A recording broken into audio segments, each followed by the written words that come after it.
अस्सलाम वालेकुम dear student. Last lecture के अंदर हमने डिस्कस किया था importance of biodiversity, chapter number 3 of 9th class biology. तो आज हम उसका नेक्स्ट टॉपिक डिस्कस करने जा रहे हैं, क्लासिफिकेशन ऑफ लिविंग ऑर्गेनिज्म। तो सबसे पहले हम ये देखेंगे कि टोटल नाउन लिविंग ऑर्गेनिज्म कितने हैं according to 9th class book. तो 2 मिलियन ऑर्गेनिज्म जो हैं वो इस अर्थ के ऊपर प्रेजेंट हैं। और अगर हम 2 मिलियन के डिवीजन देखें तो मेरा बेटा उसमें से एनिमल जो हैं वो 1.5 मिलियंस हैं, और प्लांट की बात करें तो 0.5 मिलियन है, और 1 मिलियन जो है वो 10 लाख के इक्वल होता है। उसके बाद हम देखते हैं कम्प्लेक्सिटी ऑफ लाइफ। इसका जो नेक्स्ट पॉइंट है वो क्या है, कम्प्लेक्सिटी ऑफ लाइफ, कि लाइफ जो है उसका स्टैंडर्ड क्या है, किस तरह जो है वो लाइफ का गुजारा जाता है एक सिंपल ऑर्गेनिज्म से एक मल्टी सेलुलर, एक हाई मॉडिफाइड ऑर्गेनिज्म कैसे एक अपनी लाइफ जो है वो गुजार रहा होता है। तो सबसे पहले अगर हम बात करें कि और लिविंग ऑर्गेनिज्म की, तो सबसे पहला पॉइंट जो आता है वो आता है फीडिंग, कि वो कैसे जो है वो फीड करते हैं, क्योंकि वो लिविंग ऑर्गेनिज्म है और हर ऑर्गेनिज्म अपनी ज़िंदगी गुजार रहा होता है, उसका अपना मेथड होता है ज़िंदगी गुजारने का। उसके बाद वो फूड ले रहा होता है जो कि उसका सर्वाइवल का मेन पॉइंट है। अब उस फाइंड प्लेस, अब उसका एक स्पेसिफिक हैबिटेट होता है। हर एक ऑर्गेनिज्म का स्पेसिफिक हैबिटेट और टेरिटरी होती है, और हर ऑर्गेनिज्म जो है वो रिप्रोड्यूस करता है। हर वो लिविंग ऑर्गेनिज्म चाहे वो प्लांट है चाहे वो एनिमल है वो रिप्रोड्यूस करता है। उसके बाद हम जो है वो इसकी लोकोमोशन देखें तो लोकोमोशन के अंदर कुछ ऐसे हैं जो फ्लाई करते हैं। अगर हम बर्ड्स की बात करें तो सारे जो हैं वो फ्लाई करते हैं, सारे के सारे ऑलमोस्ट बर्ड्स जो हैं वो फ्लाई करते हैं। कुछ ऐसे हैं जो वॉक करते हैं। अगर हम ह्यूमंस की बात करें तो वो वॉक करते हैं, और लिविंग ऑर्गेनिज्म में अगर हम प्लांट की बात करें तो वो स्टेशनरी होते हैं, उनके अंदर जस्ट मूवमेंट होती है, लोकोमोशन नहीं होती। अगर हम बात करें इनके लिविंग की कि ये कहाँ पे रहते हैं, इनका हैबिटेट कहाँ पे होता है, कुछ ऑर्गेनिज्म है जैसे हम फिशेस की बात करें, और बहुत सारे ऐसे एम्फीबियन हैं जिनकी हम बात करें तो वो सी के अंदर भी रहते हैं। और अगर हम बात करें लैंड की, ह्यूमन की बात करें, अगर हम सारे एनिमल्स की बात करें जो टेट्रापोड होते हैं वो सारे के सारे जो हैं वो लैंड के ऊपर सर्वाइव कर रहे होते हैं। उसके बाद अगर हम बात करें कैमल की, जैसा कि कैमल है, उसके बाद कैंगरू है, वो सारे के सारे एनिमल जो हैं वो डेजर्ट के अंदर रह रहे होते हैं। और नेक्स्ट हम जो है इसकी बायोलॉजिकल क्लासिफिकेशन देखते हैं। नेक्स्ट हम इसकी बायोलॉजिकल क्लासिफिकेशन देखते हैं। तो सबसे पहले हमें पता होना चाहिए कि बायोलॉजिकल क्लासिफिकेशन है क्या। तो उसकी हम डेफिनेशन करते हैं। कहते हैं method in which biologist divide organism into groups and सब ग्रुप्स।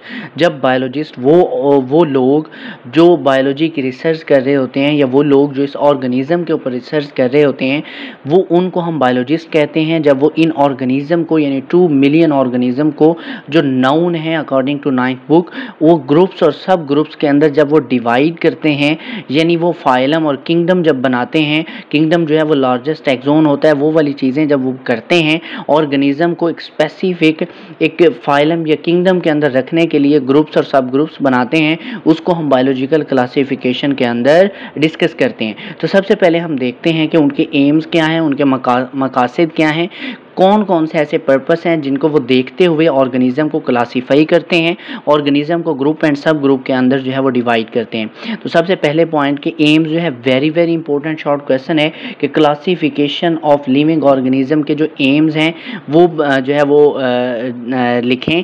तो सबसे पहला पॉइंट क्या है, to determine the similarities and difference among organism.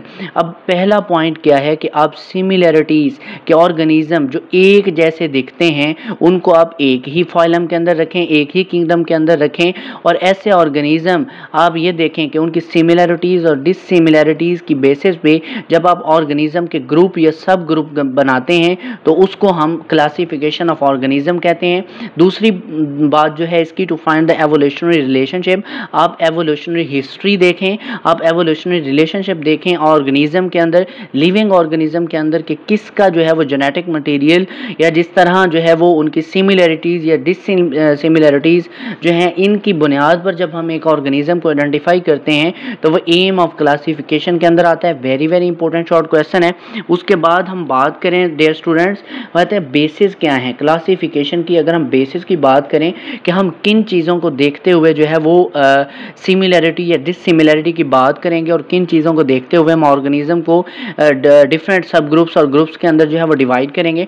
सबसे पहला पहली चीज़ है एक्सटर्नल स्ट्रक्चर। हम सबसे पहले जो है वो मॉर्फोलॉजी की बात करेंगे, हम कहेंगे हम उनका एक्सटर्नल स्ट्रक्चर देखेंगे, जिनका एक्सटर्नल स्ट्रक्चर जो है वो मैच हो गया, हम कहेंगे कि इनके जो एंसेस्टर्स हैं आई थिंक सो कि वो एक हैं। फॉर एग्जांपल अगर हम बात करें स्पैरो की और पिजन की बात करें तो डिसिमिलरिटीज़ भी उनके अंदर मौजूद हैं, लेकिन अगर हम ये देखें कि वो दोनों जो हैं वो बर्ड्स के अंदर इसलिए आते हैं कि दोनों फ्लाई करते हैं और उनकी एक्सटर्नल मॉर्फोलॉजी जो है वो आपस में मिलती है, तो इसी वजह से हम क्या कहते हैं कि वो आपस में सिमिलर हैं और उनके एंसेस्टर्स क्या हैं, एक हैं।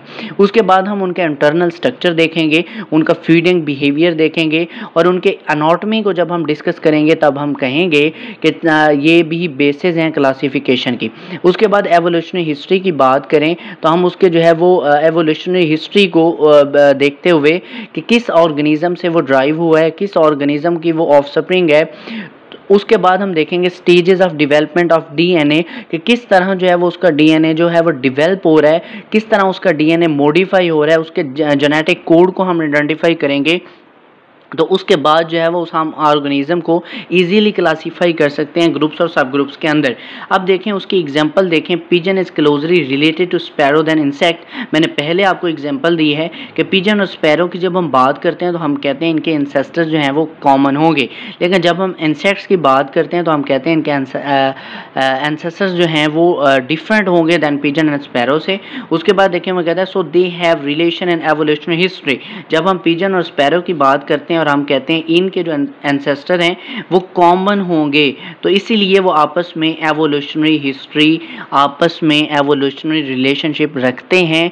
सो हम इन्हीं बेसिस पर उन ऑर्गेनिज्म को क्लासीफाई करते हैं। ये एक इम्पोर्टेंट शॉर्ट क्वेश्चन है कि बेसिस क्या हैं क्लासिफिकेशन के, एम क्या है क्लासिफिकेशन के, और उसके बाद इसकी जो डेफिनेशन है ये शॉर्ट क्वेश्चन के लिहाज से इम्पोर्टेंट है और उसके साथ जो है वो MCQs भी ये बारहा आ चुका है।